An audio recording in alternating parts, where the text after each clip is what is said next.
Ladies and gentlemen, welcome to another episode of the P.U.W.F Wrestling Talk, and we have some breaking news tonight. NXT is going to Africa. Damn, Rican, where you found this?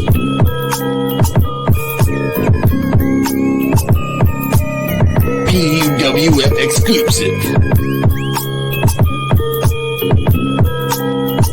This is the podcast for underappreciated wrestling fans. If you don't like it, suck our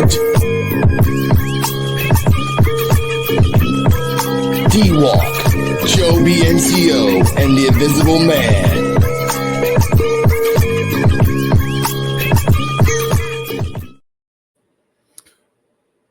Okay, NXT is going to Africa, and with the white powder of cocaine, I guess that's going in there too.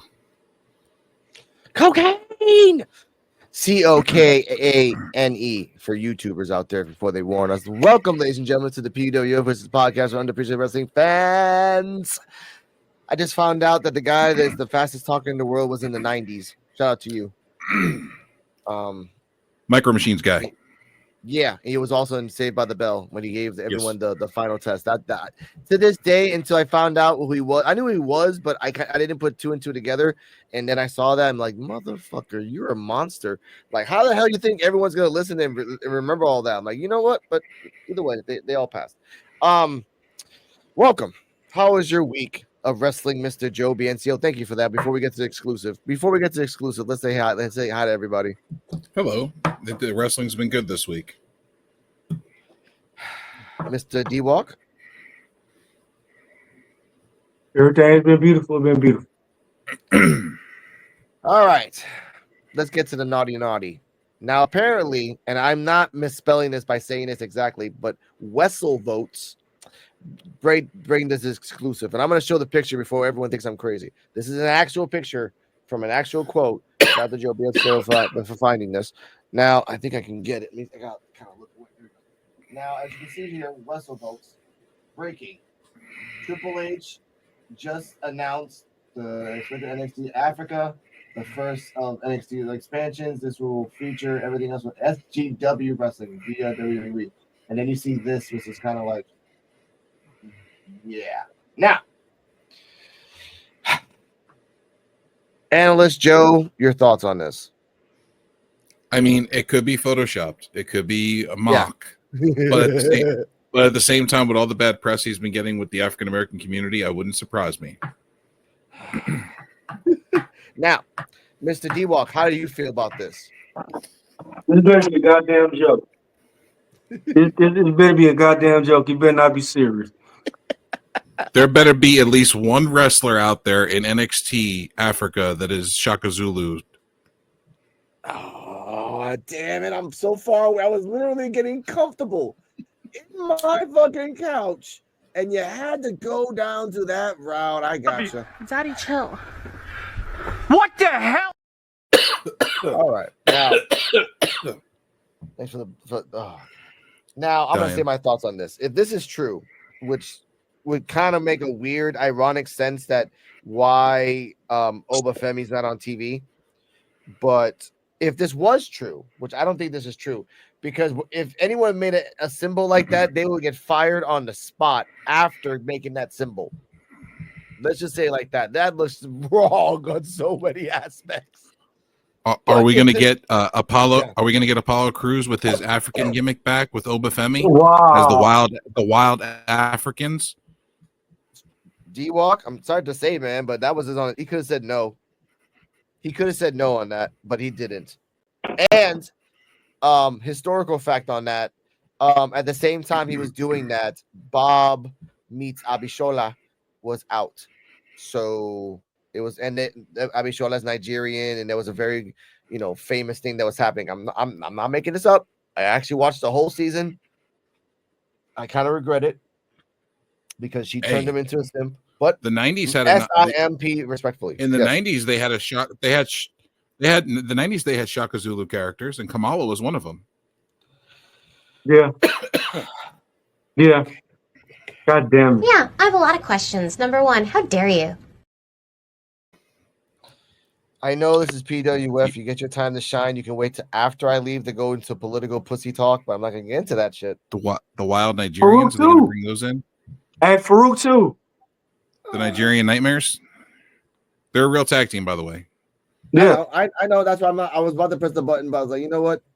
If he makes it like that, it's probably a joke or a reality, and it was a reality. No, it's real. Now They're two very large men that do moonsaults. They're like 450 pounds, 500 pounds each, and they do moonsaults off the top rope. Yeah, Farouk too. They had Farouk do African. Everyone did African. Did fucking D-Lo, fucking The Rock, and before and after. Dude, these guys are like Yokozuna size and doing moonsaults from the top. Now, yeah, that's crazy. Let's finish this off with SGW. This is if that was real, they are a legitimate wrestling company in Africa, and a lot of wrestlers around the world have gone over there too. It's not like great, but it's still great. So if this was true, again, I say the word if a lot because this is it's sketchy. It's sketchy because you're trying to go to NXT China, take the whole of China, and China has its own fucking civil war problems.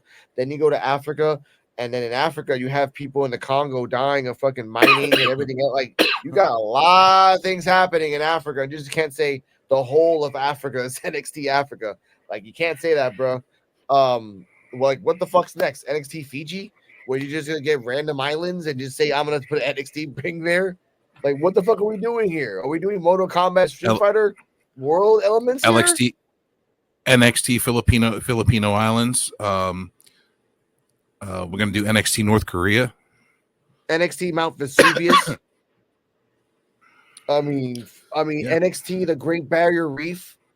NXT. Let's build a wrestling ring around. Let's build a wrestling ring over the top of a volcano. NXT, the Catholic Church, NXT, the witch trials. Like, I'm being ridiculous because this is fucking ridiculous. This is fucking NXT in space. NXT the Vatican. NXT the Vatican edition. Yeah. See that, D-Walk? I said, what about NXT in space? Okay, that's when we get to NXT Part 10. We were like around NXT Part 6. We're almost there. Oh, yeah, that's Elon Musk. Yeah, that's the Elon Musk edition. We have to do NXT the core. Yeah, exactly. We have to do NXT Tyler Durden edition, where it's not really the reality of it, but then we have the reality is Victor McMahon controls NXT. We can go deep into the basis of reality here, ladies and gentlemen.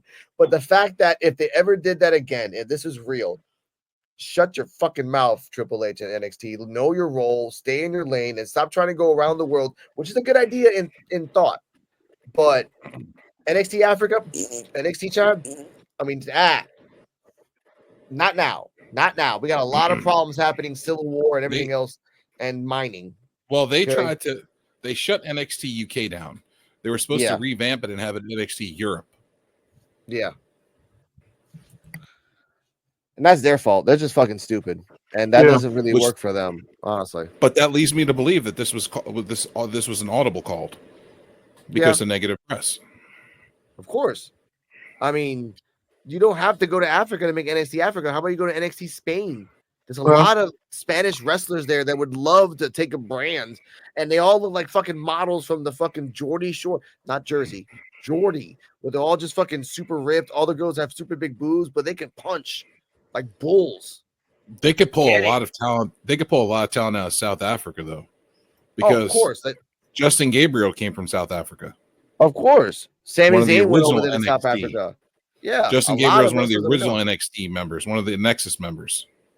Yeah, but like, he's not like, oh wow, Justin Gabriel. He's like, Justin Gabriel. He was very talented. I mean, yeah, he was okay. All right. You know what? Let's get to the next topic. You know what? You know what? I'm gonna respect Joe and everyone in the comment watching us. 2 people. Thank you guys. Justin Gabriel, great flyer, floppy talker, or just great flyer. There's a third option if you guys can make it. He was underrated. Yeah. He was. I say that 3 times because then, like, there's a reason for the third time, bro. Like I've seen this guy. He's great as a high flyer. He reminds me. He reminds me. Let me say this real quick. He reminds me of a Who's the guy from Top Flight AEW? Dante Martin. Yeah, he reminds me of like a pre-Dante Martin. Like if Dante Martin was wrestling in that time era and didn't really understand the complexity of his own body, so he did like really cool moves and really jumpy moves, but not like holy shit is Dante Martin. Because guess what? When he said, what was this guy's name again? Sorry, Joe. Justin Gabriel. I'm sorry about that. I really.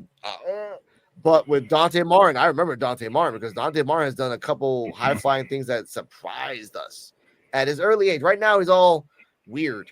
But Justin Gabriel, I respect you. And that's all I can say. But I don't remember any of your matches. I remember you could do a good Meteora. That's all I can remember right now up here. Meteora. 450. I like some of the women's wrestlers at NXT that does a lot more better. For 3 people watching, thank us and hit us like. But let's go to the first topic of the night. Here we go. Lights down, low, we're in the zone. Talking legends on the microphone. Steel cage stories, breaking bones. P.U.W.F, you feel at home. Underdogs rising to the top. Oh, we didn't. Yeah, I forgot that we didn't get to that one. Nope, not at all. Now, are you up to speed, Mr. Analyst Joe Biencio? I am. All right, give us the recap, please, before we can talk about it. Ricky Starks came to a GCW event that was in a New Jersey mall, came down the escalator, cut a promo, said he's too good looking, too sexy, and too talented to be sitting at home. Said he was going to appear for GCW. Shortly after that, it was reported that Tony Khan and AEW had pulled Ricky Starks from GCW events.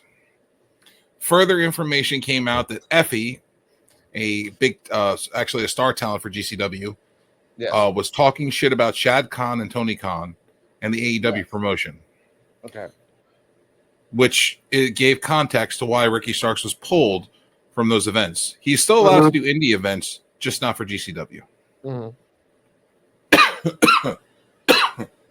Bless you. Now, and that goes for every talent. Yeah. D-Walk, your thoughts on this?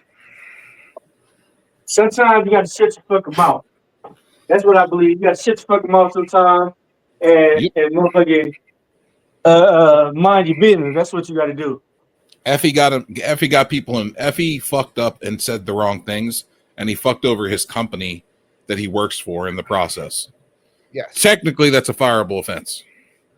Yeah, and they haven't because they realize like it would look bad on the company's part as well to do that right after Effie fucked up. In this day and age, this much sympathy might get him like a GoFundMe after the fact. But my thoughts on this is that Tony is getting really petty. And I understand why you're doing it because you're doubling down on things